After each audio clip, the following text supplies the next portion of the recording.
ముఖ్యమంత్రి రేవంత్ రెడ్డి గారు ప్రభుత్వంలో ఉన్న మంత్రులు మీరు ప్రవేశపెట్టిన పథకాలకు మీరు ఇచ్చే నిధులు పేదలకు సక్రమంగా అందుతున్నాయో లేవో ఒక్కసారి నజర్ వేయండి.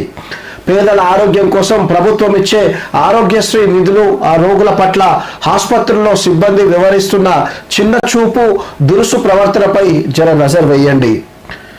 న్యాయం కోసం పోలీస్ స్టేషన్కి వెళ్తున్న బాధితుల పట్ల పోలీస్ అధికారులు సిబ్బంది వారితో ప్రవర్తిస్తున్న తీరుపై పాలకులు జర నజర్ వేయండి.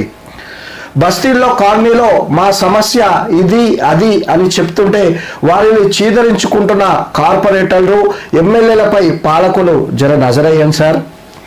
ప్రైవేట్ కళాశాలలో గుట్టు చప్పుడు కాకుండా చెలామణి అవుతున్న మాదక ద్రవ్యాల పట్ల జర నజరయ్యండి.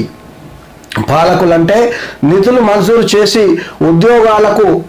ఉద్యోగులకు జీతాలు ఇచ్చి చేతులు దులుపుకోవడం కాదు, ఓటు వేసిన ప్రజలను కంటికి రెప్పలా కాపాడుకోవడం కూడా మీ బాధ్యత. కుమ్మరి రాజు.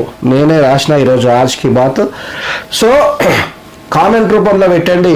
ఇదంతా నేను రాసింది ఎందుకు రాసిన అంటే, సో ఇప్పుడు ముఖ్యమంత్రి ఒక రాష్ట్రానికి ఉన్న ముఖ్యమంత్రి, సో రాష్ట్రంలో ప్రతి మూలలో ఏది జరుగుతుందో ఆయన చూడలేడు. కాకపోతే అక్కడ సదరు మంత్రులు ఉన్నారు, ఆ పార్టీ ఎమ్మెల్యేలు ఉన్నారు, తర్వాత ఆ పార్టీకి సంబంధించిన నాయకులు ఉన్నారు. సో వాళ్ళు ఏం చేయాలంటే, మా పార్టీకి ప్రజలు అధికారం ఇచ్చారు, ఓట్లేసి అధికారం ఇచ్చారు కాబట్టి సో వాళ్ళ రుణం తీర్చుకోవాలి, మేము వాళ్ళకు సేవకులం అనే భావన ఉండాలి. ఉంటే ఏమవుతుందంటే ప్రజలు నెత్తిన పెట్టుకొని ఈ 5 సంవత్సరాలే కాదు మళ్ళీ అవకాశం ఇస్తారు. సో దీనికి ముఖ్య ఉదాహరణ గుజరాత్లో తీసుకోవచ్చు. సో ఎన్నో సంవత్సరాల నుంచి అక్కడ బీజేపీ పార్టీ అధికారంలో ఉంది. ఇంకా కొన్ని రాష్ట్రాల్లో కూడా, ఇప్పుడు వెస్ట్ బెంగాల్ ఉంది, అక్కడ మమతా బెనర్జీ గారే కంటిన్యూస్గా ఆమె సీఎంగా ఉంటారు. సో అంటే అక్కడ ప్రజలకు వాళ్ళు చేస్తున్న సేవలు అందుబాటులో ఉంటున్నాయి, వాళ్ళు ఇచ్చే నిధులు సక్రమంగా అక్కడ ప్రజలకు చేరుతున్నాయి. ఇప్పుడు శ్రీరామదాస్ సినిమాలో ఒక చిన్న ఉదాహరణ హీరో నాగార్జున రాజుకు చెప్తాడు, మీరు పంపించే నిధులు అని చెప్పి ఒక ఐసు గడ్డ తీసుకొని ఇంత ఐసు గడ్డతోని ఒక ఉదాహరణ చెప్తారు. అక్కడి నుంచి పంపించినప్పుడు నిధులు ఇంత వస్తాయి కానీ అవి పాలకులు ప్రభుత్వ ఉద్యోగులు అంతా చేతి దడుపుకొని ప్రజల నుంచి వచ్చే వరకల్లా నీళ్ళు అయిపోతాయి.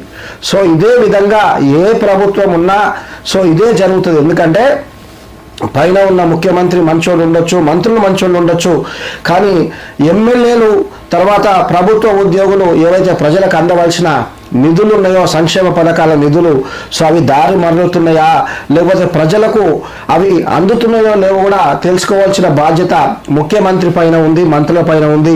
సో అందుకే నేను పదే చెప్తున్నా, ముఖ్యమంత్రి రేవంత్ రెడ్డి గారు, కాంగ్రెస్ పార్టీ మంత్రులు, కాంగ్రెస్ పార్టీ ఎమ్మెల్యేలు, నాయకులు, దయచేసి మీరు social media platform X, Facebook, WhatsApp ద్వారా మీరు ప్రజలకు అందుబాటులో ఉంటే ఏ మూలన ప్రజలకు ఏ సమస్య ఉంది, సో తర్వాత ప్రజలకు సంక్షేమ పథకాలు మంచిగా అందుతున్నాయా లేవా మీ దృష్టికి వస్తుంది.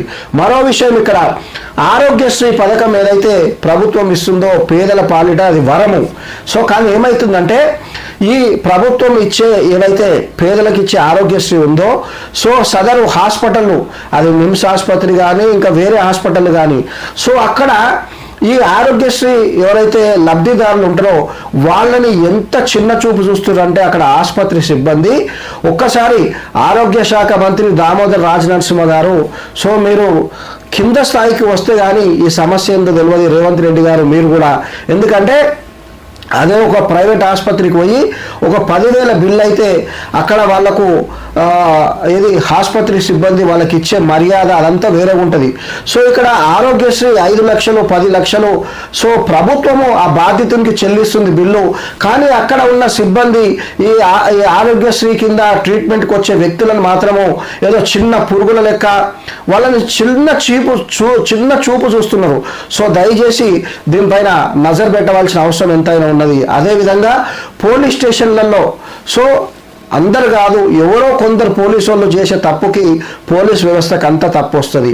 సో పోలీస్ స్టేషన్కి ఎవరైనా బాధితుడు కంప్లైంట్ ఇద్దామని పోతే ఆ బాధితులతో మాట్లాడే తీరు, ఆ తీరుతోనే వాడు కంప్లైంట్ ఇద్దామనేది ఎందుకైనా ఆయన నేను కంప్లైంట్ ఇచ్చేదాన్ని వాపసు వెళ్ళిపోతాడు.